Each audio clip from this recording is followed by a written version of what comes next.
into a space where beauty meets authenticity and transformation is not just a possibility, but a promise. I'm absolutely thrilled to introduce you to someone truly special, Dr. Rukmini Vinaya Rednam, the compassionate force behind the countless remarkable transformations in the vibrant city of Houston, Texas. Picture this: every curve, every contour crafted with care and expertise, not just by a board-certified plastic surgeon, but your very own cheerleader for self-discovery and confidence. Get ready to embark on a journey where we explore the art of science of feeling your very best self. This isn't just a podcast. It's your cozy corner of empowerment and inspiration. So pull up a chair, pour yourself a cup of kindness, and let's dive into the Confidence Doc podcast with Dr. Rukmini Vinaya Rednam. Hi, I am Dr. Rednam, the Confidence Doc, and welcome back to the Confidence Doc podcast. I'm a board-certified plastic surgeon in Houston, Texas, and today we have a unique guest, someone who is literally all about confidence. So please welcome to the show, Christina Lecuyer. Thanks for having me. I appreciate it. So Christina, tell our audience a little bit about what exactly you do. Yeah, basically, I am what I call a confidence and a mindset coach. You know, a lot of people look at it as life coach. A lot of people look at it as business coach. A lot of my clients refer to me like almost like a therapist with a business mindset. And I've been doing it for probably about 7 years. Prior to this, I actually had a pretty successful career in the golf world. So I played professional golf for years, and then I transitioned to hosting corporate and charity golf events. So basically what that meant was executives hired me to play golf with them, and I helped facilitate business relationships on the golf course. But I learned a lot about business along the way. I learned a lot about the mindset of a high achiever. And then I also saw the blind spots of a lot of really successful people when it comes to stress and overwhelm and not being really aligned. And, you know, over the last 7 years, I've just kind of transitioned into this career, and I've been very, very fortunate to work with, you know, everyone from Wall Street CEOs to entrepreneurs. And it's been really a really cool blessing. I think that's really fascinating. You know, it sounds like you're somebody who's really good at studying kind of how people think. Yeah, I mean, mindset to me is everything. Obviously, you're an extremely high achiever, you're a high performer, you're a physician. I mean, obviously, you have to have somewhat of a growth mindset, but you also have to have, you know, a mindset that allows you to believe that, you know, things that most other people are not willing to do, that you can do. And I think a lot of times people get stuck in patterns, stories, habits of their family or people around them. And I think that one thing that I can do is just give that external perspective to be able to see the blind spots that may be holding them back from achieving the success that they want. And success is obviously defined very differently by a lot of people, but it's really getting clear on what success means to you and just helping a person achieve that. I love that. I would tell you, part of the reason I even came to my name, the Confidence Doc, was literally that I found that what I do is so much more than skin deep. And it really is about bringing out confidence in people, because I think it is the best accessory you can have. And you are described as a confidence coach. So, you know, what exactly does that mean? If someone comes and approaches you, what does that involve? Yeah, I mean, I personally believe that confidence is built. I think confidence is like a muscle. The more that you use it, the stronger it becomes. And I think a lot of people, you know, think that they lack certain confidence in certain areas. But I think the thing that I can reflect or help them see is that they're probably confident in one area of their life, and what patterns, habits, stories do you have in that area that makes you successful and confident? And how do we take those things and put them into the area of your life that you feel like you might be lacking in? And I completely agree with you. I would take a person, and I know you're extremely well educated, but I always use the analogy of I would pick a confident person who trusts themselves to show up more so than a Harvard education any day. I just believe confidence is one of the greatest things, one of the greatest attributes, because no matter what, a confident person will always find a way to yes. Mm-hmm. True, very true. So I've got to ask you, because you are somebody that brings this out in others, how did you find your confidence? Where did you start? My story is kind of wild. I had a very normal upbringing. I was, just a very normal traditional person. I grew up in Alberta, Canada. I've been an American citizen now for years. But when I was 18, I always tell the story. When I was 18, two things happened to me. One, I got pretty good looking, and two, I got pretty good at golf. And most people do exactly what you do. They give it a chuckle and they're just like, well, what is wrong with, getting really good at a sport and getting relatively good looking? And what happened during that time was I all of a sudden got a lot of external validation. I got the you're so pretty, you're so good, your life is going to be so great, and all of this external validation. And what happened was is I became addicted to it for probably close to the next 10 years. I just wanted that dose of dopamine. I wanted that next Atta girl. I wanted that you're so great, you're so pretty, you're so successful, you're making all this money and doing all these things. And for probably until I was about 27 years old, I had a life that you would look at and go, it's pretty darn good. I was doing television, I was making a lot of money. I was, modeling at the time. I was doing all the things, but internally, I was very ill. I was not in a good spot. I had a horrible eating disorder. I didn't feel like I had a purpose on this planet. I was totally out of alignment. And when I was 27, after I'd, failed Q school, like LPGA, to get on the full tour for about 3 years, I was kind of at my rock bottom at 27. And I looked around and I thought, what is wrong? Like, I have everything anyone would ever dream of, but why am I not happy? And really at that time, it took me down this rabbit hole of, you know, personal development, self development, realizing that your thoughts and your habits and your beliefs actually control your life. And it wasn't all of the external stuff that I thought was supposed to make me happy, that everyone told me I was supposed to be happy. I mean, I had everything that you could possibly really imagine. And it's very similar to what I have today. And yet, I always say today, I really truly feel like you will not meet a person who is more content with their life than me. It doesn't mean that I have a perfect life. It doesn't mean that I don't have bad days. But overall, I'm so happy with who I am and what I do. But it's been about I'm 42 today, so 27 to 42 of like 15-year journey. But it's been a journey to get here, but that was really my story. And along the way, I had a lot of people approach me about, you know, how can you be so successful? How can you be so confident? How do you make so much money? How do you do all of these things? And it's just, slowly but surely, I think I got really fortunate that I was like, well, if this like literally saved my life pretty much, I wonder what I can do for others. And that's organically how my business grew.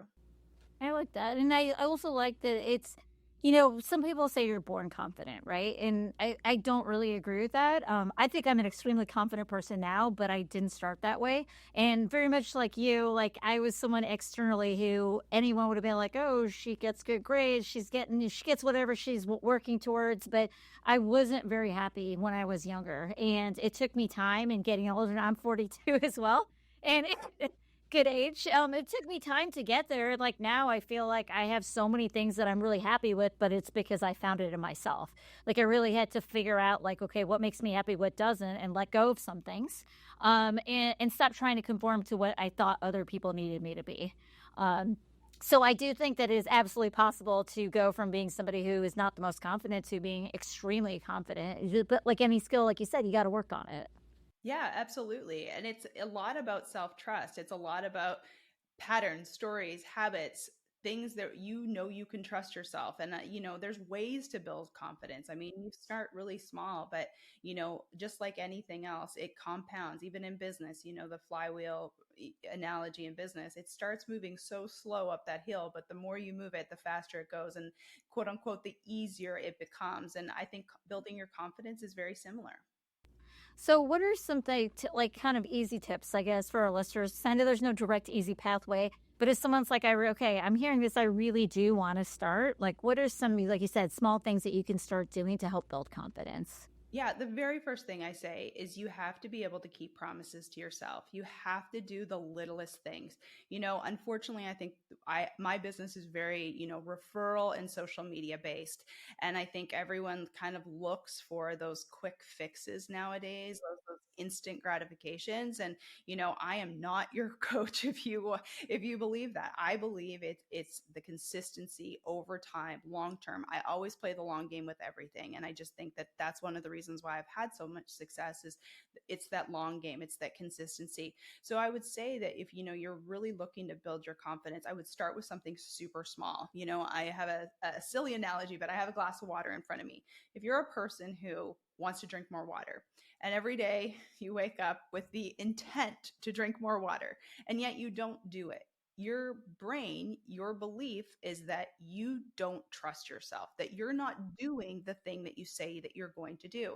A great analogy, I'm assuming you have a lot of women listening to this podcast, especially at this time of the year. The stress is, through the roof. There's so much to do.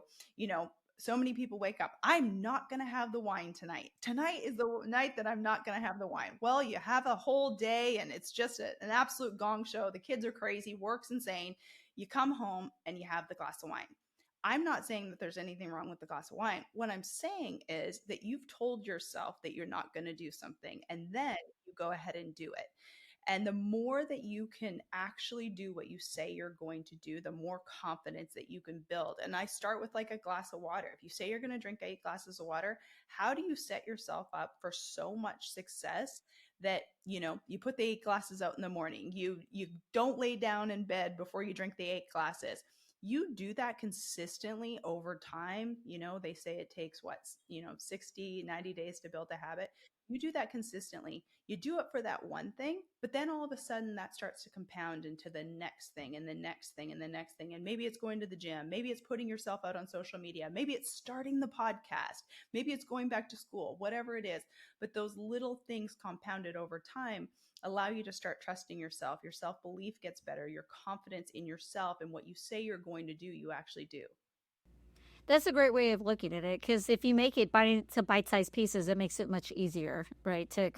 And we do that. We all do that at some point, where we make a promise to ourselves and then we kind of set ourselves up to fail it, and then we're like, oh well, I wasn't going to do it anyways. Yeah. So pick something that's super simple to start with, and really promise yourself that you're going to do it, and find it. And oftentimes too, I'm assuming you're probably somewhat of a competitive person. You're obviously, are Oh. you? I mean, no, No, like, I mean, all the I, all the letters behind your name. I'm assuming you're there, a little there's competitive. there's kind of there's no surgeon that's not competitive.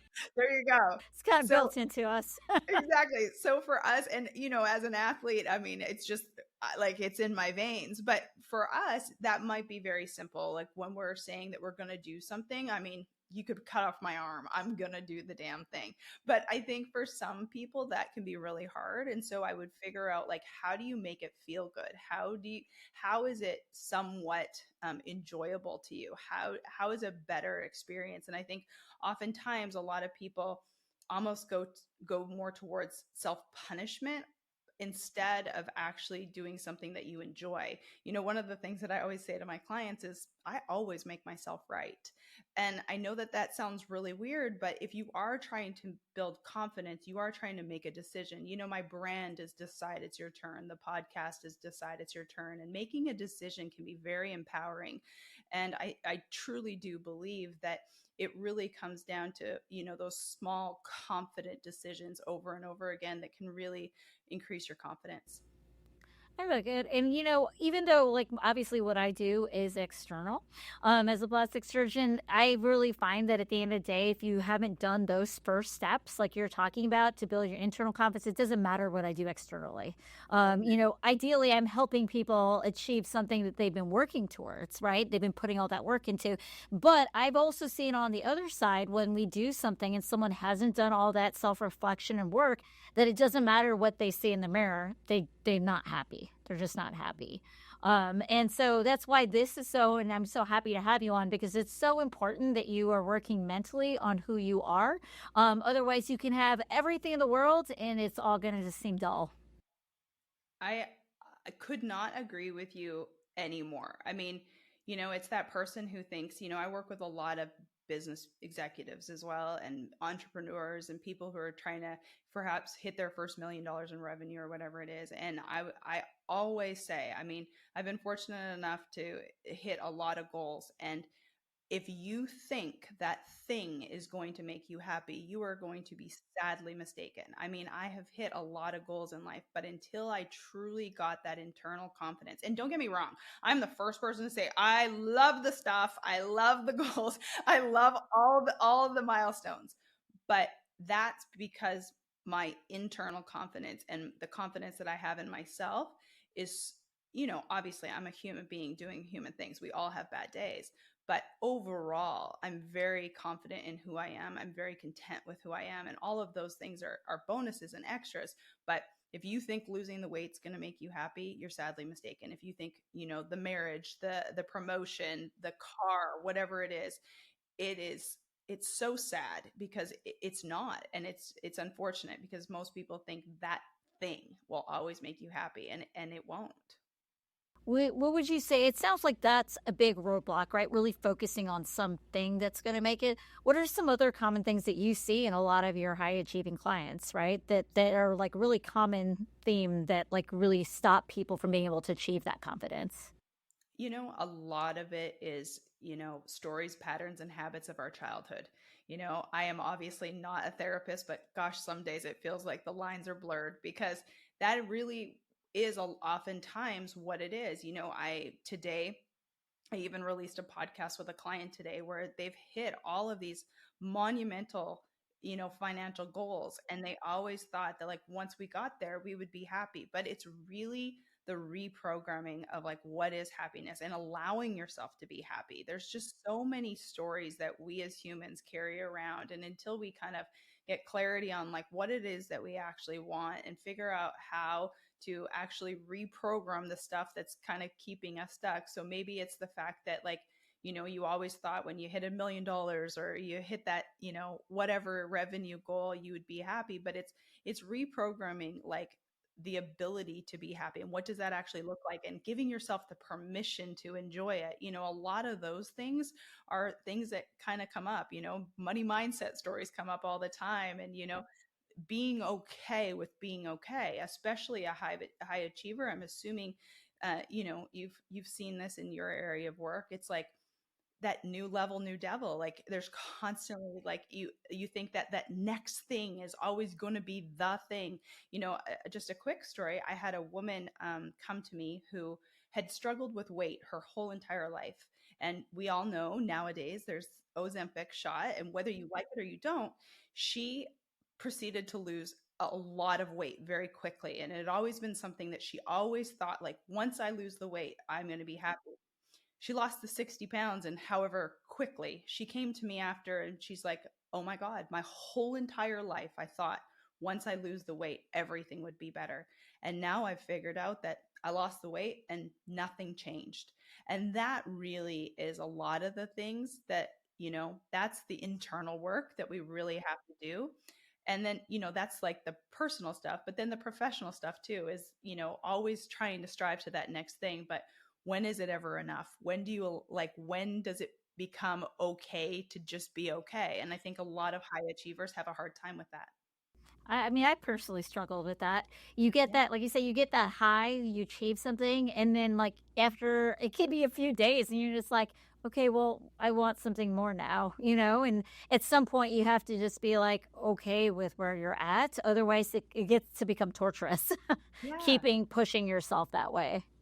And I think there's seasons to it as well, right? Like I love the fact that so many of my clients always have that new goal, but it's really about the season and the balance of it and just, the contentment of it and not doing it just to do it. So many people, keep going because I guess they're waiting for the permission that they're allowed to just be okay with where they're at.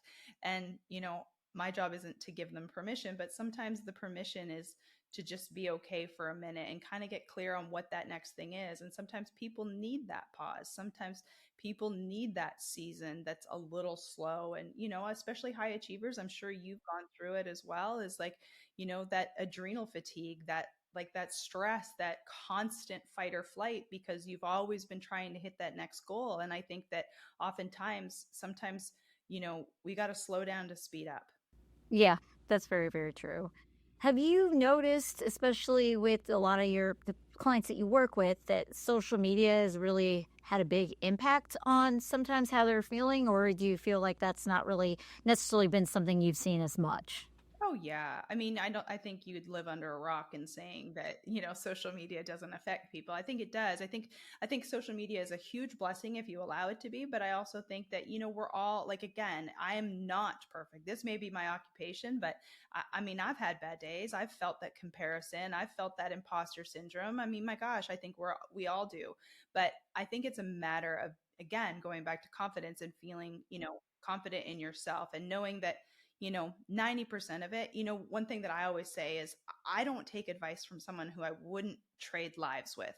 I may trade bits and pieces, like I might trade, oh, I'd love her this and that of this and that of that. But overall, if I'm not willing to trade everything for that, I don't really allow their opinion to come into my life because I'm very clear on what I want. I'm very clear and confident in the life that I'm creating, the life that I have. And I know that if I want something different, it's ultimately up to me. But I think being able to look at social media as for what it is and knowing that, if you need a break from it, you better get off of it and have the discipline to put it aside. And I think sometimes, there's days where I wish that I didn't need it. You know what I mean? I think that there's some of those days that I just like, oh, I would love to not have a social media based business.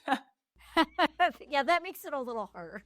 Yeah. Well, it's funny because, I when I became a plastic surgeon at that time, like social media wasn't quite what it is now, and now it is an absolute expectation in my specialty that I would have a social media account.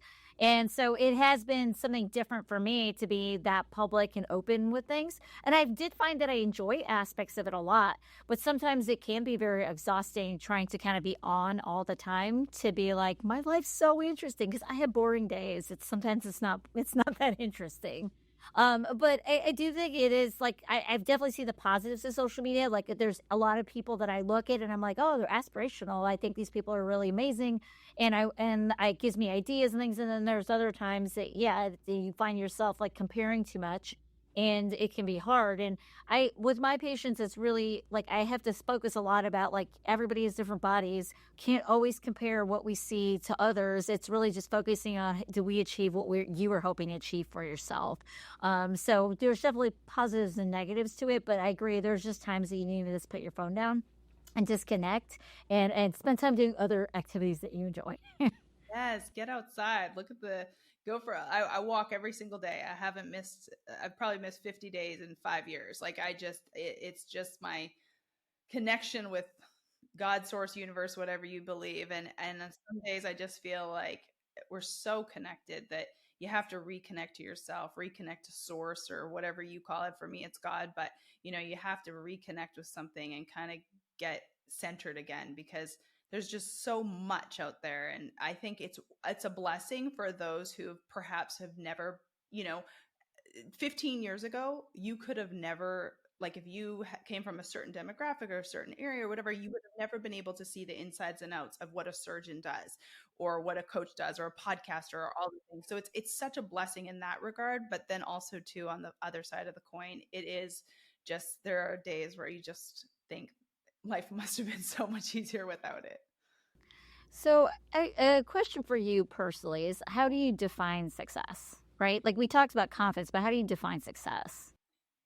My social media handle on Instagram, where I hang out mostly, is Be Christina. And the reason why it's Be Christina is years ago, it was Golf Christina. And I literally, my identity was what I did. And I think a lot of people, we take away doctor in front of your name. There's a piece of you that, gosh, who am I without that? And I'm not saying that you can't have that because I'm still Golf Christina in a lot of regards. I still play money games with my old man. It's one of the biggest joys that I have.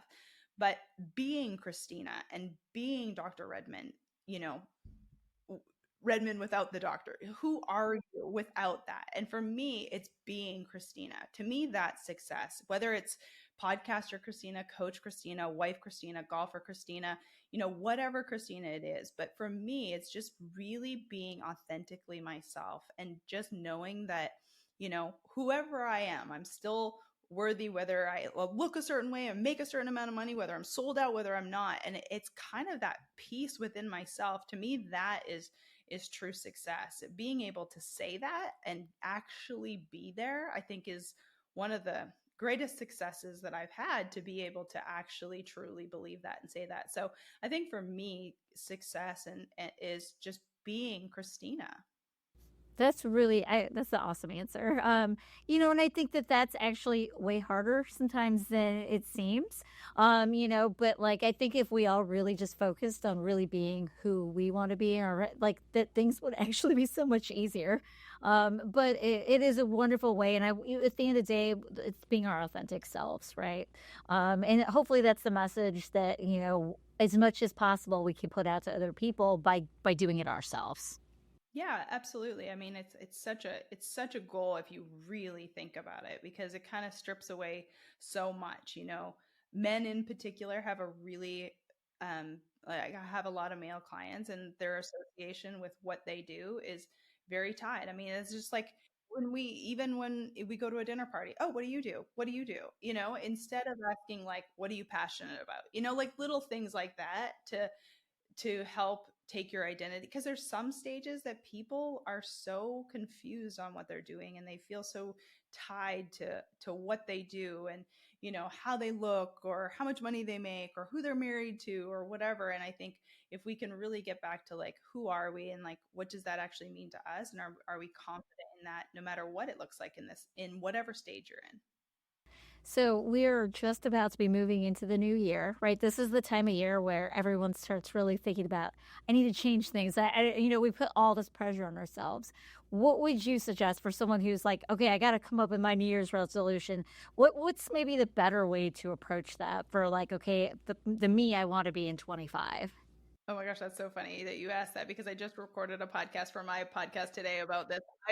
I am not a New Year's resolution girl. And I believe, again, my brand has decided it's your turn. And I believe you can decide at any moment in time. You can decide at 5 o'clock on a Thursday as we're recording this. I don't think it has to be a January 1st.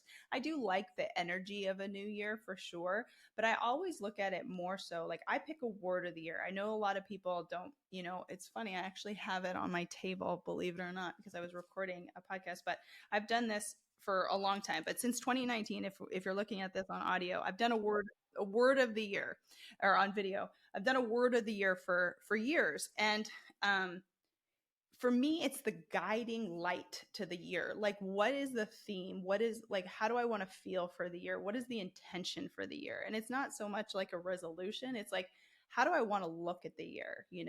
What do I really want to be able to look back and see the theme of the year? And for me, even just last year, it kind of sounds really silly, but like, I really, 22 was just a crazy year for me. I was very busy. Like, my business was big, and like all of these things. And 23, my word of the year was calm.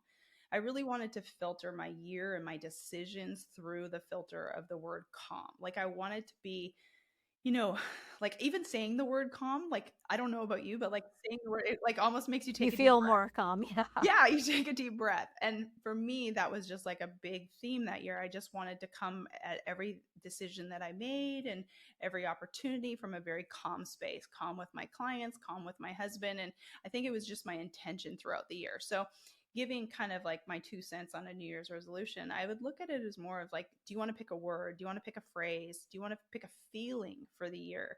And really filter everything you do through that. And I think you could look back at the end of the year and really be able to see kind of how it made an impact in your year.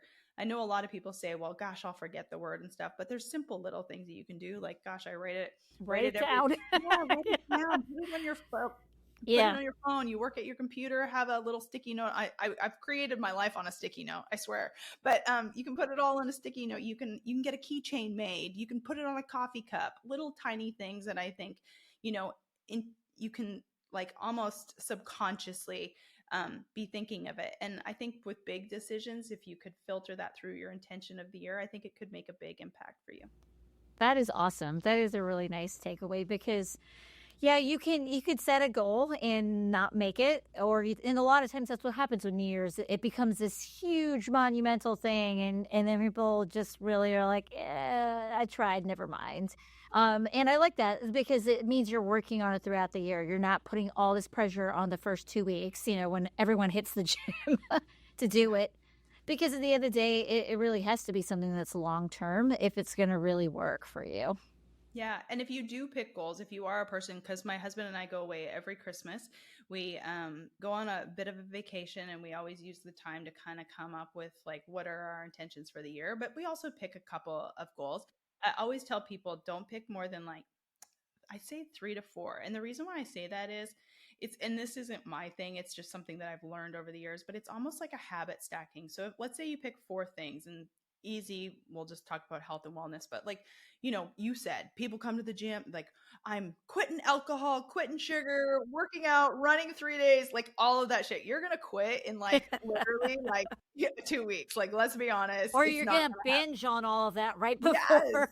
exactly. When people tell you can't have it, oh my gosh, it's wild how much you want it. But like, start with one thing for the first quarter of the year. I kind of look at years in the quarters, but like for the first quarter of the year, let's say you're not drinking alcohol. So for Q1, if you don't drink alcohol, and then Q2, you can stack another habit, because by the time that you've done it for 90 days, chances are you're going to be in the habit. And like, maybe it's drinking more water, maybe it's going for a walk every day, but you can habit stack through quarters. And so really, when you look back throughout the whole year, you'll be able to see massive changes, even if you added or subtracted 4 things throughout the year, but you made them consistent by doing one thing at a time each quarter. And I think that, for our listeners, that's doable, right? Like if you kind of break it down that way. So I got to ask you, where are you going to go for your vacation then this year?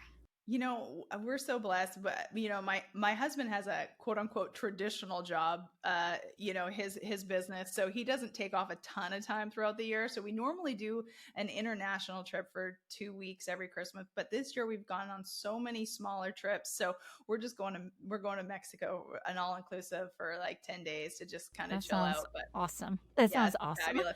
I don't do cold. I grew up in Canada. I lived there until I was 21, and I refuse to do cold again. So I only do warm. I'm generally like that, but I live in Texas and it is the surface of the sun. So Yeah, sometimes it's nice. So we're actually going to Colorado this year. We're going to do some cold. that's awesome. Well, I live in Arkansas. It's just as hot Yeah. here. Well, Yeah. maybe not as humid in the summers, but I love it. Like I said, I moved here when I was 21, so I've been here half my life, and I am the only person who does not complain when it's 115. Like, I'll play golf all day. I think it's the greatest thing ever. Everyone else is miserable. I'm like, this is brilliant. I love it. But when it goes under 60, I am the first person to look like it's like Your I'm winter headed. coat. Yes, exactly, Yeah. girl. Oh, I'll wear the beanie. I'll do the whole thing. Well, awesome. Well, I hope you have a fabulous vacation. And thank you so much for joining us today. For anyone listening who would be interested in learning more about what you do, what is the best way for them to get a hold of you? Yeah, absolutely. I am, like I said, Be Christina over on Instagram. I'm Christina Lecuyer, which is very hard to say, really hard to spell. So I use Be Christina more often than not. But you can always send me a text message, 501-222-3362. You can do that.